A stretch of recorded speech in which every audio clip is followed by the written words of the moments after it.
नमस्कार, NMF news पर आप सभी को बहुत स्वागत। मैं हूं आपके साथ अभिषेक पुंडीर। धामी सरकार ने उत्तराखंड में एक फैसला सुनाया। फैसले में यह कहा गया कि अब स्कूल में रोज एक गीता का श्लोक पढ़ाया जाएगा, जिससे उसका अर्थ भी समझाया जाएगा। बाकायदा ब्लैक बोर्ड पर भी वो लिखा जाएगा अर्थ के साथ, जिससे कि जीवन के सार को, गीता के सार को बच्चे शुरुआत से ही, अपने बचपन से ही सीख सके। लेकिन धामी सरकार ने इस फैसले का आधिकारिक घोषणा भी इस फैसले की कर दी। हालांकि बहुत सारे स्कूलों तक ये नोटिस नहीं पहुंच पाया, तो बहुत सारे स्कूलों में पहले दिन श्लोक नहीं पढ़ाया गया, श्लोक नहीं जो है श्लोक का पाठ नहीं करवाया गया। लेकिन धामी सरकार के इस फैसले के खिलाफ मुसलमान समाज उतर चुका है। हालांकि बहुत सारे जो मुसलमानों का वर्ग है, जो इंटेलेक्चुअल लोग हैं, वो धामी सरकार के इस फैसले के साथ हैं। लेकिन कुछ लोग ऐसे भी हैं जो धामी सरकार के इस फैसले के खिलाफ आकर खड़े हो गए हैं, और उनका कहना है कि जब गीता का श्लोक स्कूल में पढ़ाया जाएगा, तो क्या कुरान का पाठ भी स्कूलों में करवाया जाएगा? क्या कुछ पूरा मामला है वो आपको बताते हैं किस तरीके से।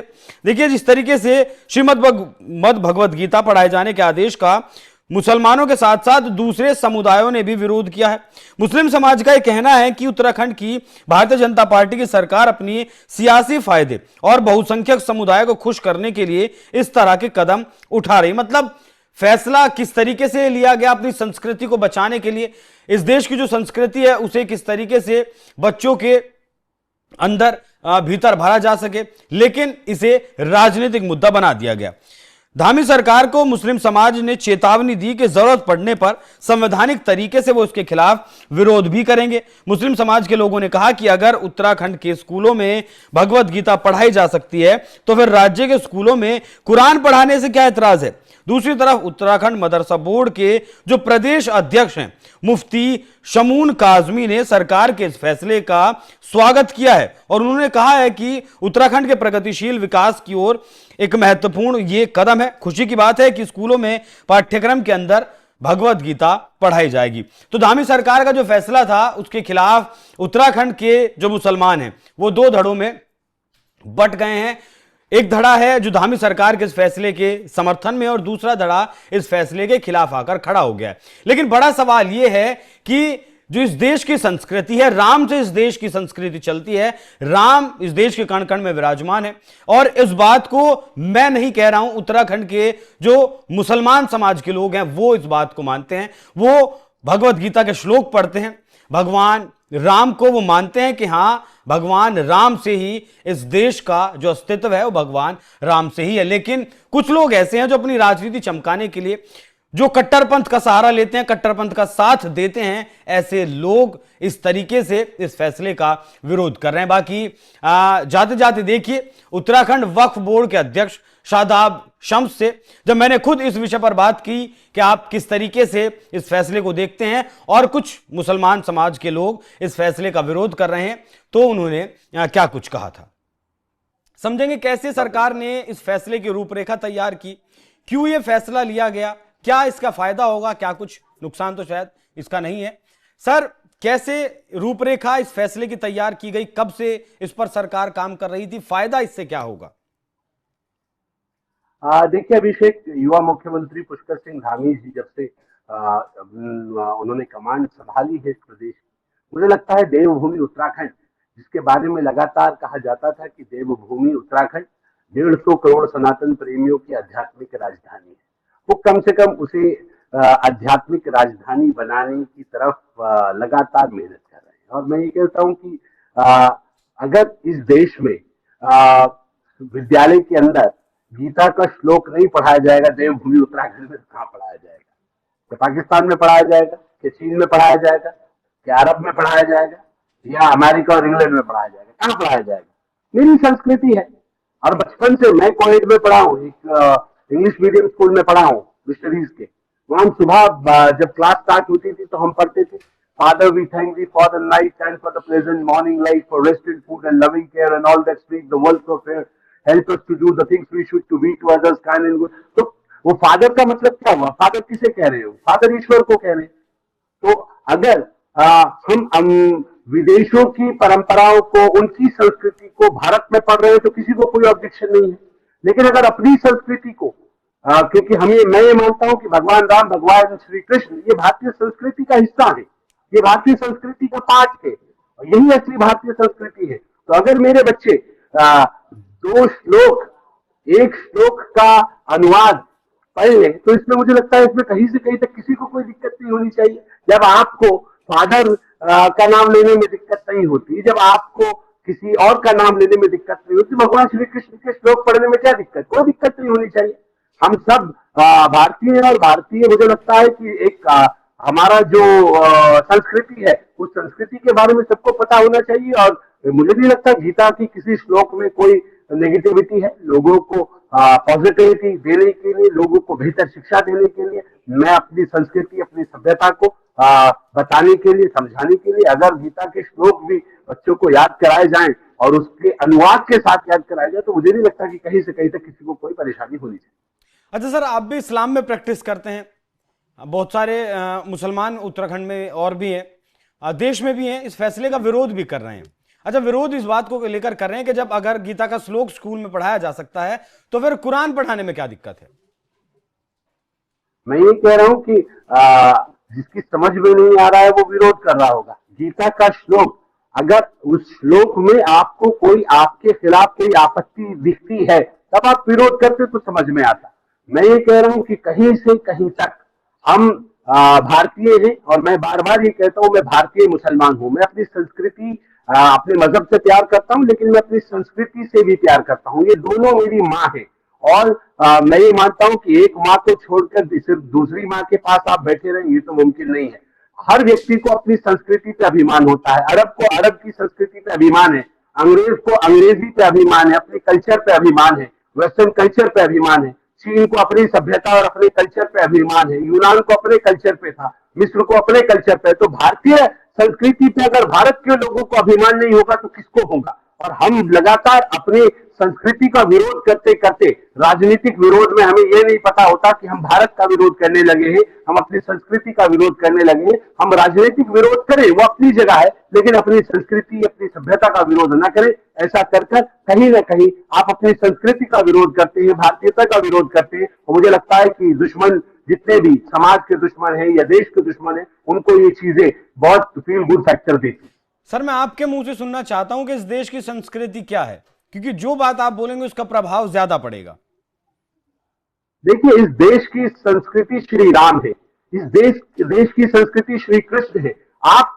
मैं ये मानता हूं कि हम कन्वर्टेड मुसलमान हैं। हमने अपना पूजा पद्धति का तरीका बदल दिया, हमने निराकार ईश्वर को मानना प्रारंभ कर दिया। लेकिन हम अपने बड़ों को कैसे बदले, हम अपने पूर्वजों को कैसे बदले? मैं बार बार यही कह रहा हूं, लगातार कोशिश ये की जा रही है कि भारत का मुसलमान अरब बन जाए, और इसलिए उसकी जातों के साथ छेड़छाड़ की जाती है।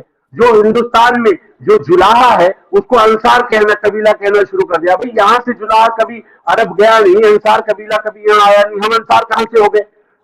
कोई कहता है जो हमारे यहाँ कसाई होता है, मीट कटर होता है, बाउचर होता है, उसको आपने कहा वो कुरैश हो गया। कुरैश अरब का कबीला है और हम भारतीय हैं। तो किसी कीमत पर भी ये जो एक साजिश चल रही है कि भारतीय कल्चर को समाप्त करते हुए अरब कल्चर को थोपो, मुझे लगता है कि इससे हमें बचने की आवश्यकता है। और मैं बहुत ईमानदारी से इस बात को कह रहा हूं कि हमें अपना जो मूल चरित्र है उसको रखते हुए हम इस्लाम को मानने में हमें कहीं से कहीं तक दिक्कत नहीं है। हम खुदा के मानने वाले लोग हैं, अल्लाह के रसूल के मानने वाले लोग हैं, हम कुरान के मानने वाले लोग हैं। लेकिन कुरान, अल्लाह के रसूल को मानते हुए हम श्री राम के मानने वाले लोग हैं, श्री कृष्ण के मानने वाले लोग हैं, हम भारतीय संस्कृति के मानने वाले लोग हैं। हम ये कहते हैं कि अगर भारतीय संस्कृति को समझदारी के साथ मुसलमान समझ जाए तो हिंदुस्तान में नहीं, पूरी दुनिया का मुसलमान हिंदुस्तान के मुसलमान को आत्मसात करेगा। और मैं मानता हूं कि हिंदुस्तान, भारत के खूबसूरत कल्चर पूरी दुनिया में किसी सभ्यता का उठा लो, भारतीय संस्कृति से खूबसूरत संस्कृति पूरी दुनिया में कहीं नहीं है। इसी के बारे में कहा गया, ए आबे रूदे गंगा वो दिन है याद तुझको, जब उतरा तेरे किनारे वो कारवां हमारा। मजहब नहीं सिखाता आपस में बैर रखना, हिंदी है हम, वतन है हिंदुस्तान हमारा। यूनान, मिस्र, रोमो सब मिट गए जहां से, अब तक मगर है बाकी नामो निशा हमारा। कुछ बात है कि हस्ती मिट्टी नहीं हमारी, सदियों रहा है दुश्मन दौरे जमा हमारा। कुछ तो बात है इस वतन की मिट्टी में। लगातार लोग हमारी संस्कृति के ऊपर प्रहार करते रहे, लगातार आक्रांता आए, मुगल आए, अंग्रेज आए, सबने चाहा कि संस्कृति को मिटा दो। उन्होंने हमारी संस्कृति को वो नहीं मिटा पाए, और उनकी दुश्मनी हमसे नहीं है, भारतवासियों से नहीं है, उनकी दुश्मनी हमारी संस्कृति से है। वो हमारी संस्कृति को मिटाना चाहते हैं, हमारी सभ्यता, हमारी परंपराओं को मिटाना चाहते हैं। और जिस दिन हम अपनी संस्कृति के ऊपर सारे फूल एक साथ मिलकर अपनी संस्कृति के ध्वजवाहक बन गए, तो मुझे लगता है कि उसे हमें विश्वगुरु बनने से कोई रोक नहीं। बच्चे जब ये श्लोक पढ़ेंगे सर, उनके व्यवहार में क्या बदलाव आएगा? मैं चाहूंगा इसके साथ आप कोई मैं ये कह रहा हूं सुनाएं सर। मैं ये कह रहा हूं कि मुझे एक श्लोक गीता का बता दीजिए जिसमें कहीं से कहीं तक कोई द्वेष उत्पन्न करने वाली बात हो। जब भगवान श्री कृष्ण ने अर्जुन से कहा कि अर्जुन उठाओ गांडीव, और अब सामने तुम्हें धर्म के लिए युद्ध करना, ये मत देखो कि सामने कौन है, धर्म युद्ध के लिए कहा गया। और मैं ये कहता हूं कि हमेशा इंसानियत को धर्म के साथ खड़ा होना चाहिए। कोई भी धर्म अधर्म नहीं सिखाता। मैं ये मानता हूं कि आपके घर में राम और रावण आपके घर में पैदा होंगे, आपको तय करना है आप राम के साथ हैं कि रावण के साथ। आपके घर में मूसा और फिरौन आपके घर में पैदा होंगे, आपको तय करना है आप मूसा के साथ है कि फिरौन के साथ। यजीद और हुसैन आपके घर में पैदा होंगे, आपको तय करना है कि आप यजीदियत के साथ है कि हुसैनियत के साथ। इसलिए मेरा मानना है कि बहुत ईमानदारी के साथ जिस दिन हमने तय कर लिया कि हम सच हक के साथ खड़े होंगे, उस दिन कोई विवाद भारत में नहीं होगा। और गीता में तमाम जितने भी लाइनअप मैंने जितना समझा है, मैंने जितना जाना है, मैं ये कह सकता हूं कोई भी धर्म ग्रंथ किसी के द्वेष में, किसी के खिलाफ, मानवता के विरुद्ध कोई बात नहीं कर सकता। अगर वो ऐसी बात करता है तो वो धर्म नहीं है, वो अधर्म है। सर आखिरी सवाल मेरा, एक तरफ जो वेस्टर्न कल्चर है वो हावी हो रहा है, एक तरफ जो मिडिल ईस्ट है वहां से इस देश को इस्लामिक बनाने की फंडिंग के बहुत सारे सबूत हैं भी, जो झांगुर बाबा वाला केस चल रहा है वो आपने देखा ही होगा किस तरीके से। उसके बीच में ये फैसला करना कितना महत्वपूर्ण आपके नजरिए से, और क्या देश के जो तमाम राज्य हैं उन्हें भी इस तरीके के फैसले से सीख कर और इसी रास्ते पर आगे बढ़ना चाहिए? मुझे लगता है कि पूरे देश और दुनिया के अंदर हर उस चीज के ऊपर सवाल खड़ा होता है जो लोगों की समझ से परे होती है। जब आप, मैं ये कह रहा हूं कि जिस दिन हमने जो बात युवा मुख्यमंत्री पुष्कर सिंह धामी जी ने कही कि हम चाहते हैं कि हर स्कूल के अंदर एक श्लोक गीता का रोज लोग बच्चों को सिखाया जाए, तो मैं ये कह रहा हूं कि गीता के श्लोक अगर बच्चों को याद होंगे, कंठस्थ होंगे, तो उनके लिए और आसान होगा गीता को समझना, गीता को समझाना, गीता के उपदेशों को जानना। और मैं ये कहता हूं आप किसी भी धर्म में रहते हैं, अगर आप उस धर्म की सच्चाई को नहीं जान सकते, केवल उसको ऊपरी तौर पे, जो आज हम देखते हैं कि अक्सर होता ही है, ओम भूर्भुवस्सुवः तत्सवितुर्वरेण्यं भर्गो देवस्य धीमहि धियो यो न प्रचोदयात्, पढ़ लिया, सिर्फ स्वाहा जानते हैं। मंत्र का मकसद क्या था ये हम भूल गए। यही इस्लाम में हो रखा है कि अल्हम्दुलिल्लाह रब्बिल आलमीन अर्रहमानिर रहीम, लास्ट में आमीन। तो आमीन पता है क्या कहा गया, जिस दिन वो समझ में आ गया, उसका अनुवाद समझ में आ गया, तो उस दिन कोई भी परेशानी नहीं रहेगी।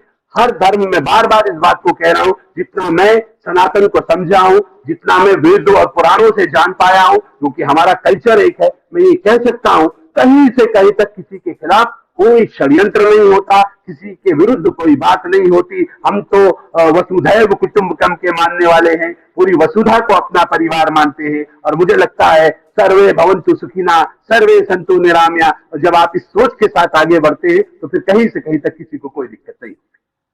बहुत धन्यवाद सर, बहुत शुक्रिया। आपसे मैं पर्सनली भी मिला हूं, आपके साथ एक इंटरव्यू करने का भी मौका मिला। वाकई में आप कमाल की शख्सियत हैं सर, जिस तरीके से बेबाकी के साथ आप मतलब न्यूट्रल तरीके से अपनी बात को रखते हैं, संदेश पहुंचाते हैं, उसके लिए आपका एक बार फिर से आभार। आप जुड़े हमारे साथ, उसके लिए भी आपका बहुत बहुत आभार। बाकी दर्शकों जाते जाते सुनिए इस पूरे विषय पर उत्तराखंड के मुख्यमंत्री पुष्कर सिंह धामी ने क्या कुछ कहा था। ग्रंथ है जो भगवान श्री कृष्ण के मुख से अर्जुन को दिया हुआ ज्ञान है, और वो ज्ञान व्यक्ति अगर आत्मसात कर ले तो उसके समूचे जीवन भर काम आता है। अच्छे संस्कार उनके अंदर आते हैं, न्याय करना सीखता है, कर्मशील होता है और कर्म प्रधान मानते हुए जीवन में हर क्षेत्र में आगे बढ़ता है। और ये हमारे यहाँ हमने शिक्षा विभाग की समीक्षा बैठक में तय किया था कि सभी हमारे विद्यालयों में गीता पाठ कराया जाएगा, गीता का सभी को ज्ञान मिले, हमारे बच्चे जीवन में आगे बढ़े, इसकी अब शुरुआत हो गई है। ये देवभूमि है, देवभूमि में निश्चित रूप से कर्म धर्म सभी पर विशेष ध्यान होना चाहिए। हमारे बच्चों का भी उस दिशा में ज्ञान होना चाहिए, तो बच्चों को उस दिशा में प्रेरित किया जा रहा है।